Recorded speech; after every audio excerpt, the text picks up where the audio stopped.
All right, today we are diving into something really powerful, a whole new way of seeing the world, actually. It's called thinking in systems. We're going to break down the core ideas from Donella Meadows' amazing primer and hopefully help you start to see the hidden structures that shape, well, pretty much everything in our lives. And this quote, man, it just gets right to the heart of it, doesn't it? Persic is saying, look, you can tear down a government, have a whole revolution, but if you don't change the way of thinking that created it in the first place, you're just going to end up right back where you started. It's those deep, underlying patterns that really, truly run the show. So to really wrap our heads around this, let's start with a simple but honestly brilliant analogy that Donella Meadows herself used. Let's talk about a slinky. Okay, so picture this. I'm holding a slinky, right? And I just let it go. It bounces up and down. Pretty simple. But here's the question. What caused that to happen? Well, the obvious answer, the one we all jump to, is my hand, right? An outside force let it go. Simple cause and effect. I mean, if I did the exact same thing with a little cardboard box the slinky came in, it would just hang there. Nothing happens. But this is where things get interesting. This is the big shift in thinking. What if the event, my hand letting go, wasn't the cause? What if it just triggered a behavior that was already coiled up, just waiting to happen? And that right there, that's the central idea of systems thinking in a nutshell. The slinky bounces because of its structure. The coils, the steel, the way it's all put together. The system itself is the primary cause of its own behavior. It's not about the outside event, it's about the inside design. Okay, so if we accept that structure determines behavior, then the next logical question is, what is that structure actually made of? Well, it turns out that pretty much every system, whether it's your own body, a company, or the global economy, is built from just a few basic parts. First up, we've got something called stocks. Now think of stocks as just accumulations, piles of stuff. They're like the memory of a system.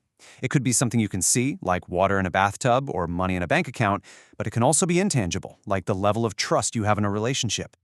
Yeah, the bathtub is the perfect example. It's the classic one for a reason. The amount of water actually in the tub, that's your stock. The faucet pouring water in is the inflow. The drain pulling water out is the outflow. And those two things, inflows and outflows, are called flows. And they're the only things that can change the stock over time. And what's so cool is that this logic is completely universal. It doesn't matter if we're talking about a bank account, a city's population, or that bathtub. These three simple rules are always in charge. If more is coming in than going out, the level rises. If more is going out than coming in, it falls. And if they're equal, it stays stable. It's the dance between inflows and outflows that tells the whole story. And the last piece of the anatomy is purpose. But here's the really crucial part. You can't figure out a system's true purpose by reading its mission statement or listening to what it says it does. Nope, you have to watch what it actually does over a long period of time.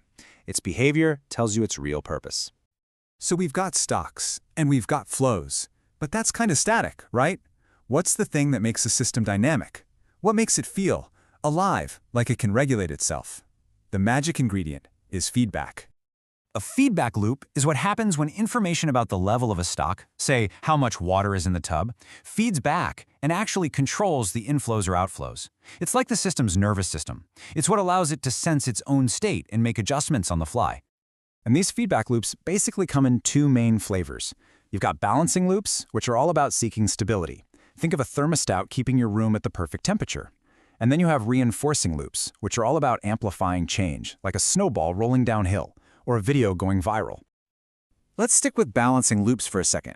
They're always trying to hit a specific goal. Imagine a hot cup of coffee on your desk. Its goal is to reach room temperature. And the bigger the difference between how hot it is now and room temperature, the faster it cools. The system is constantly working to close that gap. That's what creates stability. A reinforcing loop, though, that's a whole different beast. It's an engine of growth or collapse. It's the classic, the more you have, the more you get situation.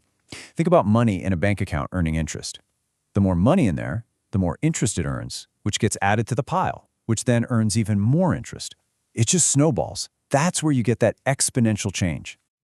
Okay, let's put these pieces together now. Stocks, flows, feedback loops, and see how a really simple system can start to behave in ways that are totally unexpected. The secret ingredient that messes everything up?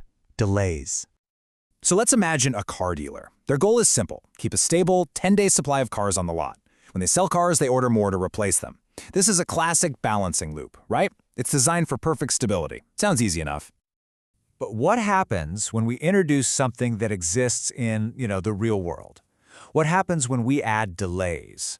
The time it takes to notice a change, the time it takes to place an order, the time it takes for the cars to actually show up. So let's get specific. We're going to add 3 very common delays. First, a perception delay. It just takes time to realize, hey, sales are up. Then a response delay, the time it takes to actually decide what to do and place the new, bigger orders. And finally, the big one, the delivery delay, the time it takes for those new cars to get built and shipped from the factory. And here's what happens. It's incredible. Look at the difference. In a world without delays, when sales jump 10%, the inventory just smoothly adjusts to its new target. No drama. But in the real world, with those delays, that exact same system goes completely haywire. The inventory swings wildly, overshooting the target, then crashing below it in these frustrating, endless waves. And this is so important. The manager isn't being stupid, they're not making bad decisions. This frustrating boom and bust cycle, this oscillation, it isn't anyone's fault. It is a behavior that is literally baked into the structure of the system itself, all because of those delays.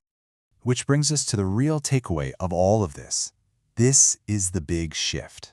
Systems thinking pulls our focus away from trying to blame individuals and points it, instead, toward understanding the invisible structure that they're all operating inside of. It just invites us to ask a totally different and way more powerful kind of question. So the next time you see a problem that just keeps happening over and over again, at work, in your community, anywhere, ask yourself, what if this isn't about the people? What if it's not about finding someone to blame?